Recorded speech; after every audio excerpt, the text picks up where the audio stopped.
Hello foodies, நம்ம இன்னைக்கு பார்க்க போகிறது ஒரு சூப்பர் ஹெல்த்தியான creamy vegetable side dish avial. இது நான் கேரளா ஸ்டைலில் தான் பண்ண போகிறேன். இதுக்கு வந்து thick curd, grated coconut along with நிறைய வெஜிடபிள்ஸ் போட்டு தான் நம்ம இன்னைக்கு இதை பண்ண போகிறோம். கேரளா சத்யாவில் இது வந்து one of the main side டிஷ்னு சொல்லலாம்.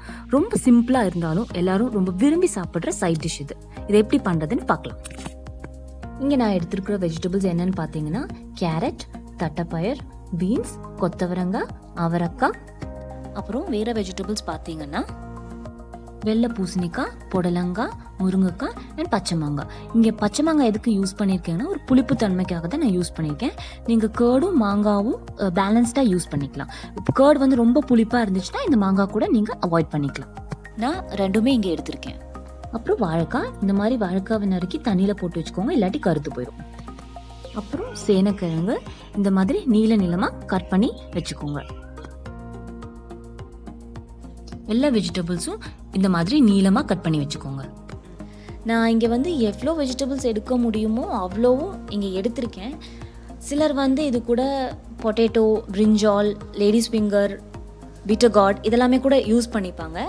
நான் வந்து அந்த வெஜிடபிள்ஸ் எல்லாம் இங்கே அவாய்ட் பண்ணியிருக்கேன். பாவக்காய் கூட ட்ரெடிஷ்னல் வேலை பண்ணும்போது நம்ம யூஸ் பண்ணிக்கலாம்.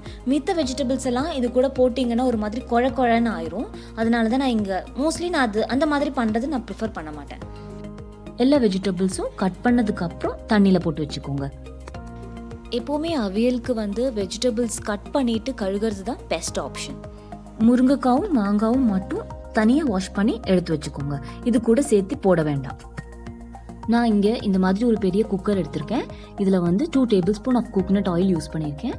இது வந்து கேரளா டிஷ்ஷுங்கிறதுனால கோகனட் ஆயில் தான் இதில் வந்து மஸ்ட். ஏன்னா அதுதான் ஒரு நல்ல ஃப்ளேவர் கொடுக்கும். நம்ம தண்ணியில் போட்டு வச்சுருந்த வெஜிடபிள்ஸ் எல்லாத்தையுமே எடுத்து இந்த குக்கரில் போட்டுக்கோங்க. முருங்கைக்காவும் மாங்காவும் இதுக்குள்ளே போட வேண்டாம், ஏன்னா அது நம்ம தனியாக தான் பாயில் பண்ண போகிறோம்.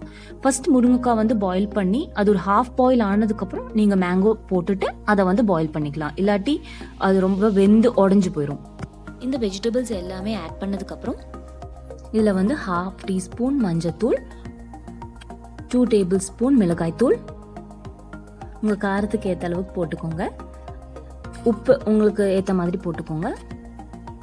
இதை வந்து நல்லா மிக்ஸ் பண்ணிக்கோங்க. இனி இதை மிக்ஸ் பண்ணி விட்டுக்கலாம். வெஜிடபிள்ஸ் வந்து மிக்ஸ் பண்ணும்போது அடியிலேருந்து எடுத்து மிக்ஸ் பண்ணுங்க, மெதுவாக மிக்ஸ் பண்ணுங்க.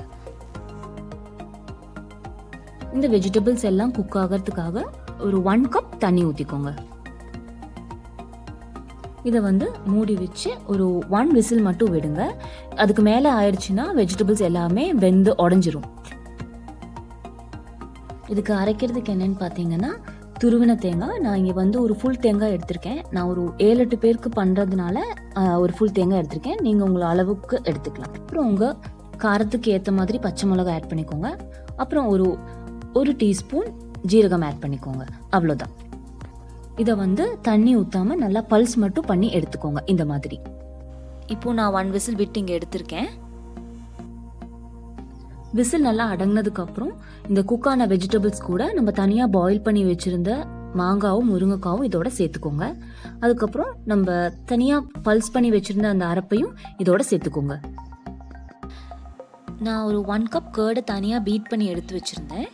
இந்த அரைப்பு இதில் ஆட் பண்ணதுக்கப்புறம் அந்த கேர்டையும் நம்ம இதில் ஆட் பண்ணிக்கலாம். நான் இதில் ஆட் பண்ண மாங்காய் வந்து கொஞ்சம் புளிப்பு கம்மியான மாங்காவாக தான் இருந்துச்சு. அதனால தான் நான் இங்கே கேர்ட் கொஞ்சம் ஜாஸ்தியாகவே ஆட் பண்ணியிருக்கேன். இப்போ மாங்காவா இல்லை கேர்டா அப்படின்னு கேட்டிங்கன்னா நம்ம கேர்ட் தான் இதில் அதிகமாக ஆட் பண்ணோம். இதெல்லாம் நல்லா மிக்ஸ் பண்ணதுக்கப்புறம் நம்ம 2 டேபிள் ஸ்பூன் கோகனட் ஆயில் எடுத்து இது மேலே ஆட் பண்ணிக்கலாம். அதை ஆட் பண்ணதுக்கப்புறம் கொஞ்சம் கறி லீவ்ஸும் எடுத்து இதுக்கு மேலே நல்லா தூவி விட்டுக்கலாம். அவ்வளோதான், நம்மளோட அவியல் ரெடி ஆயிடுச்சு. நம்ம இப்போ ஃப்ளேம் ஆஃப் பண்ணிக்கலாம். இந்த அரைப்பையும் கேர்டையும் சேர்த்துனதுக்கப்புறம் நம்ம அவியல் வந்து ரொம்ப நேரம் கொதிக்கணும்னுலாம் தேவையில்லை. ஒரு 1 மினிட் இருந்தாலே போதும். இது ரொம்ப நேரம் கொதிக்க விட்டிங்கன்னா ஒரு மாதிரி தறி ஆயிரும். இந்த அவியல் வந்து நீங்கள் ரைஸ், சப்பாத்தி, ரொட்டி, அடை தோசை இது கூட எல்லாம் வச்சு சாப்பிட்லாம். இந்த ரெசிபி உங்களுக்கு எல்லாருக்கும் பிடிச்சிருக்குன்னு நினைக்கிறேன். ட்ரை பண்ணி பார்த்துட்டு எப்படி இருந்துச்சுன்னு எனக்கு கமெண்ட்ஸில் சொல்லுங்கள். தேங்க்ஸ் ஃபார் வாட்சிங் ஒரு வடக்கன் ஃபுட்டி. பாய்.